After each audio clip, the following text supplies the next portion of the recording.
आज विजयादशमी का पर्व है। पूरे देश में ये पर्व बड़े ही धूमधाम से मनाया जाता है। विजयादशमी यानी दशहरे के दिन को बुराई पर अच्छाई की जीत के रूप में मनाया जाता है। इस दिन भगवान राम ने रावण का वध किया था, इसलिए हर साल विजयादशमी के दिन रावण का पुतला जलाया जाता है। इस दिन शस्त्रों की भी पूजा की जाती है, यानी इस दिन बंदूक से लेकर तलवार, कटार, लाठी आदि शस्त्रों की पूजा की जाती है। अश्विन मास के शुक्ल पक्ष की 10वीं तिथि को विजयादशमी मनाई जाती है। इस दिन देवी अपराजिता की पूजा भी की जाती है। इस पूजा में मां रणचंडी के साथ रहने वाली योगिनियों जया और विजया को पूजा जाता है। इनकी पूजा में अस्त्र और शस्त्रों को सामने रखकर पूजा करने की परंपरा रामायण और महाभारत काल से चली आ रही है। हमारी सेना आज भी इस परंपरा को निभाती है और विजयादशमी के दिन अस्त्र शस्त्र की पूजा करती है। इसी उपलक्ष्य में भारत के रक्षा मंत्री राजनाथ सिंह कई बार शस्त्र पूजा कर चुके हैं। तो ही आज के दिन आरएसएस भी अस्त्र शस्त्र की पूजा नागपुर में बड़े ही धूमधाम से करता है। प्राचीन काल से ही क्षत्रिय युद्ध पर जाने के लिए दशहरे के दिन को चुनते थे, ताकि मां भवानी से विजय का आशीर्वाद मिल सके। दशहरे के दिन शस्त्र पूजा करने की परंपरा आज से नहीं बल्कि प्राचीन काल से चली आ रही है।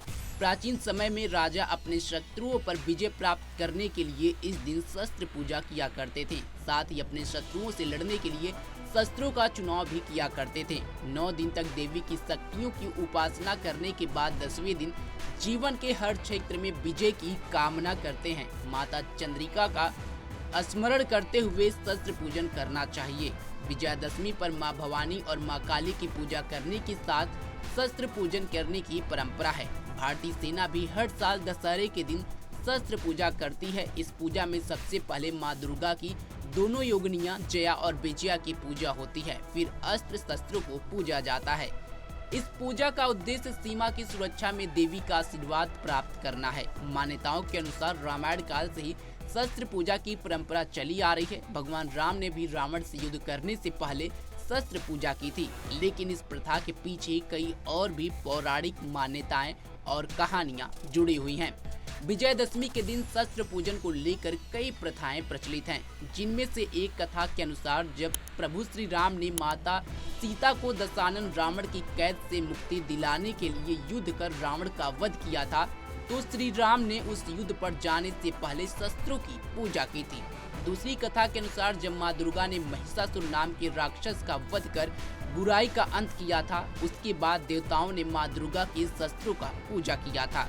दशहरे के दिन शस्त्रों की पूजा करने की परंपरा प्राचीन काल से ही चली आ रही है। इस दिन क्षत्रिय राजा अपने शत्रुओं पर विजय प्राप्त करने के लिए शस्त्र पूजा करते थे। युद्ध पर जाने से पहले हथियारों की पूजन किया करते थे।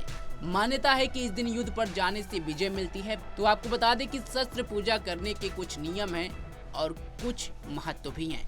विजयदशमी के दिन शस्त्र पूजा करने के लिए सुबह स्नान करने के बाद शुभ मुहूर्त में सभी अस्त्र शस्त्रों को निकाल कर चौकी पर साफ कपड़ों में रखें और उन पर गंगा जल छिड़क कर पवित्र कर लें।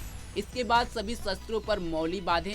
उसके बाद सभी शस्त्रों पर तिलक लगाएं और फूल माला चढ़ाकर चंदन, अक्षत, पुष्प, धूप, दीप से विधि विधान के साथ पूजा करें। विजयादशमी का पर्व अश्विन माह की शुक्ल पक्ष की 10वीं तिथि को मनाया जाता है। इस दिन महिषासुर मर्दिनी मां दुर्गा और प्रभु श्री राम के साथ शस्त्रों की पूजा करने से जीवन में चल रही सभी परेशानियां और कष्ट, दरिद्रता दूर होती है। इसके अलावा विजयादशमी के दिन शस्त्र पूजन से शोक और भय का नाश होता है।